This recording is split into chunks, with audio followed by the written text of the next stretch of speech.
My girlfriend said she was at her mom's. That's what the text on my phone read. Simple words, familiar excuse. But then her smartwatch betrayed her. The location ping didn't show her mom's house. It showed a hotel bar across town. In that single moment, my chest tightened. My stomach dropped. It felt like someone had just pulled the ground from under my feet. I remember staring at that glowing screen in the dark room, the message from her, the map from her watch, two different truths colliding. I wanted to deny it. I wanted to believe she just stopped somewhere else. Maybe a wrong signal, maybe a mistake. But deep inside I knew, no glitch, no error, just betrayal. My hands trembled, but my face stayed calm. I didn't type back. I didn't call her. I didn't even ask a single question. Because what could she say that would matter now? If she could lie so easily, then words would mean nothing. Silence suddenly felt more powerful than shouting. I sat there replaying every detail of our relationship. All the nights I stayed up waiting for her to come home. The times she claimed to be with her mom before. The way she brushed off my worries with a laugh. It all snapped into focus like a cruel puzzle finally finished. I thought of the gifts I gave her, the dates I planned, the patience I poured into every argument. And now, this was the reward. A hotel bar, lies in the palm of my hand. She thought she was clever. She thought she was safe behind that short message. But she forgot that her smartwatch synced to mine. A little detail she never cared about. A little detail that would unravel her whole story. And that's when a strange calm settled inside me. I wasn't going to chase her. I wasn't going to beg. I wasn't going to confront her in some messy scene. Number. If she wanted to play with fire, I was going to let her get burned. I took a screenshot of the map. Clear, undeniable.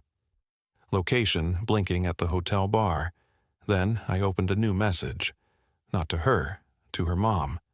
The woman she always used as her excuse. The shield she hid behind. I typed one line. Looks like she missed your exit. Then I attached the screenshot and hit send. The second the message went through, I felt something shift inside me. The pain was still there, the heartbreak, the humiliation. But now there was also power. A quiet power that came from exposing the truth without saying much at all. I didn't wait for a reply. I just leaned back, breathing slowly, feeling the weight of years of doubt and confusion start to lift. If she wanted excitement, she was about to get it. Not from me, from the chaos she created herself. And in that silence, with just one screenshot, the first piece of my plan was set in motion. She had no idea yet, but her whole world was about to come crashing down. I look back now and realize the signs were always there. They were small at first, easy to dismiss, easy to excuse. She would come home later than usual, claiming traffic was bad or her mom needed her longer than expected. I wanted to believe her. I told myself not to be paranoid. I told myself love meant trust. But every late-night excuse planted a tiny seed of doubt in me, one I tried to bury with blind faith. I remember the conversations that grew shorter and colder. The way she used to lean into me, laughing at my stupid jokes, suddenly became sighs and eye rolls. She no longer looked me in the eyes when we talked. Her phone became her closest companion, always face down on the table, always buzzing in silence. Whenever I asked what was wrong, she'd wave me off with a quick, "Nothing, I'm just tired." And I wanted so badly to believe that was the truth. I worked so hard to keep our love alive. I planned dinners at her favorite restaurants. I surprised her with little gifts, things I knew she liked, details I paid attention to because she mattered to me. I gave her patience when she pulled away. I told myself she just needed space. I gave more, even when I was running on empty. I thought my effort would remind her of us, of what we built, of the promises we whispered late at night. But love can't survive if only one person is carrying it. And now, looking back, I see how heavy it had become. I see how I bent myself until I almost broke, just to hold on to someone who was already letting go. The smartwatch moment wasn't just about a hotel bar. It was the confirmation of every sleepless night I ever had, lying in bed staring at the ceiling while she claimed to be at her mom's. It was the proof of every flicker of doubt I had swallowed. That blinking dot on the map was more than her location. It was the truth finally showing itself, stripped bare of excuses and lies. It hurt, yes, but strangely it also gave me clarity. For the first time, I wasn't confused. I wasn't second-guessing myself. I wasn't the paranoid boyfriend who needed to relax. I was the man who had been betrayed, and now I had undeniable proof. The weight of years of doubt lifted in that moment. I wasn't angry, not yet. I wasn't shouting or breaking things. What I felt was sharper, colder, a clarity that cut deeper than rage. Because this wasn't just about me anymore. She had built her whole life on lies. She used her mother as a shield. She leaned on her friends to cover her stories. She thought she was untouchable, but she forgot one thing. Lies don't just hurt the person they're told to. Lies have a way of circling back, cutting the liar too. And soon, very soon, the pain she handed me was about to land squarely in her world. Her betrayal wasn't just my burden anymore. It was about to become hers. Her mom's reaction came faster than I expected. The moment I sent that screenshot, I could almost hear the silence on the other end of the phone. At first, there was no reply, no acknowledgement, just a long pause that made me picture her staring at her daughter's supposed location and realizing it wasn't anywhere near her house. Confusion turned quickly into shock, and then the storm broke. My girlfriend's phone lit up like fireworks in the night. One call after another, back to back, her mom's name flashing across the screen. I watched her pick it up, her voice tight and rushed, and I could hear faint bits of shouting even from across the room. She tried to explain, to stumble through excuses, but you could tell the words were failing her. Every time she hung up, the phone rang again. And then, just to make it worse, her mom started calling me too. I didn't answer. I didn't need to.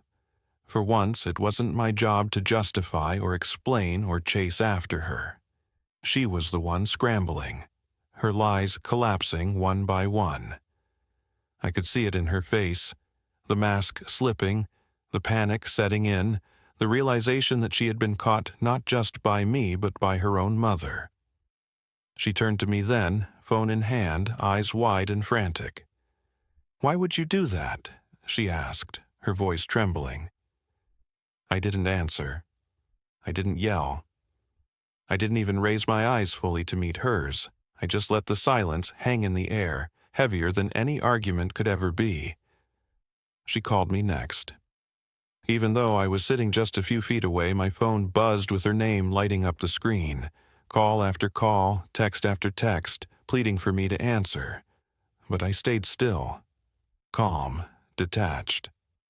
I wasn't the one unraveling anymore. She was. It's strange how betrayal changes you. Before, I would have begged her for honesty. I would have demanded explanations, shouted until my throat was raw, tried to force her to see the pain she was causing me. But in that moment I realized shouting doesn't wound the way silence does. Silence is a mirror. It forces the guilty to hear their own lies echo back at them. She kept pacing the room, trying to spin a story, trying to reach for excuses that would soften the blow. But there was no hiding from the truth this time. The screenshot didn't just show a location, it showed intent, deception, the unraveling of her carefully constructed alibi. Her mom's house was nothing more than a hotel bar. And now her mother knew it. I sat back and watched her world crumble in real time. I didn't need to raise my voice or make a scene. I didn't need to chase her down for an apology that would never mean anything. My revenge was quiet, precise, and devastating. Every frantic call, every failed excuse, every tear that welled in her eyes was proof that the power had shifted.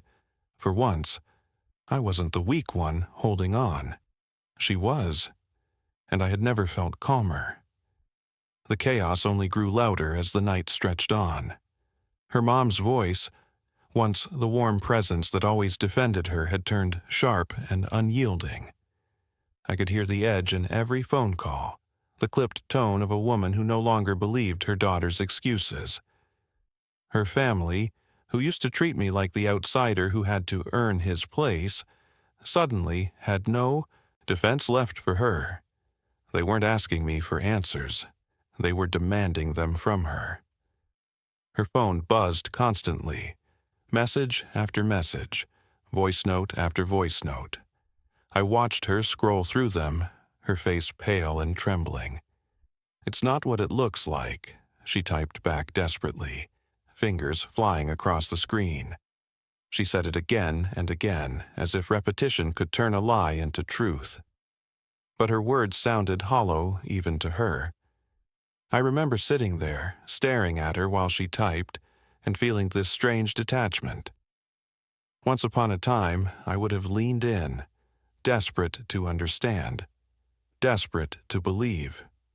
I would have tried to fix things, to patch up the cracks, but not anymore. Now I just sat back and let the silence stretch between us while her lies crumbled around her. Her mom didn't stop. "If you were with me, why is your location at a hotel? Who are you with?" The questions poured in, relentless, the kind you can't dance around. And the more she tried to explain, the worse it sounded. She blamed work, she blamed friends. She even tried to blame me, saying I must have misread the location. But the truth was too clear, and for the first time, her family wasn't buying it. I watched her face twist with panic, and in that moment I realized something. This wasn't just about betrayal, this was about control. She had built her whole image around being the one who held the power, the one with the secrets, the one who decided who to trust and who to discard. But now, all of that was slipping through her fingers. And I wasn't the one who took it from her. She did this to herself. She kept sending me panicked texts even while sitting across from me. "Please, you don't understand. It's not what it looks like. You're overreacting. I can explain." But every word was empty. I didn't need her explanations anymore. I didn't need her lies. The truth was already in front of me, and it was enough. I thought back to the nights I had stayed awake, waiting for her to come home. The dinners I had planned that went untouched. The surprises I tried to give her, only to be met with disinterest. The trust I had poured into her hands, only for her to let it shatter on the ground. All of it came rushing back, and for the first time I didn't feel pain. I felt nothing. She had chosen excitement over loyalty. She had chosen deception over honesty. And now she was cornered by her own lies, drowning in the mess she had created. I didn't feel guilty for letting her sink. Not anymore. For the first time in a long time, I felt free. She showed up at my door late at night, hair a mess, makeup streaked with tears. For a moment, I almost didn't recognize her. She wasn't the confident, untouchable woman who once looked me in the eyes and told me I was lucky to have her. She wasn't the one who always had a ready excuse, a rehearsed smile, or a clever lie. No, standing in front of me was someone broken, desperate, and terrified. She begged me to open the door. Her voice cracked as she pleaded, "Please, let me explain. It's not what you think. I made a mistake."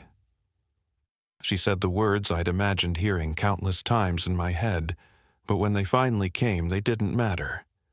I let her in, not out of weakness, but to hear the truth in her tone. And it was all there. The panic, the regret, the desperation.